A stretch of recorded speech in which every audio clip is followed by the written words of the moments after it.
আজকের সকালে একটু চাউমিন খেলাম, তারপরে এখানে পিক্সির কাণ্ডকীর্তি তোমরা দেখতেই পারছো। তারপর স্নান টান সেরে এসে ভাত খেতে বসে গেলাম। আর গরমের দিনে আমরা নিচেই বসি মার মেয়ে। তো এই যে মানে দই ছাড়া, টক ছাড়া, এগুলো ছাড়া আমাদের খাওয়া এই গরমের দিনে পুরোপুরি ইনকমপ্লিট। তো এখানে বসে খাচ্ছিলাম। তারপরে এই দেখো ওনারা দুজনেই এখন খাটের নিচে শুয়ে থাকে, তার কারণ প্রচণ্ড গরম পড়েছে। আর খাটের নিচে মানে বসলে ওরা হয়তো বা একটু ঠান্ডা ঠান্ডা ফিল করে। তারপর বেরিয়ে পড়েছিলাম টিউশনে যাওয়ার উদ্দেশ্যে। কি গরম, মানে একটা কাপড় চোপড় পরা যাচ্ছে না, পুরো ঘেমে কাহিল হয়ে যাচ্ছি।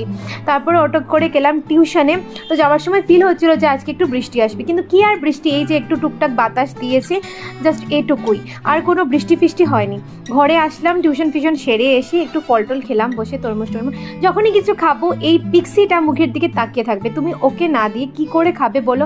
সবসময় দেই না, তারপরও কোনো সময় না দিয়ে মানে পারি না।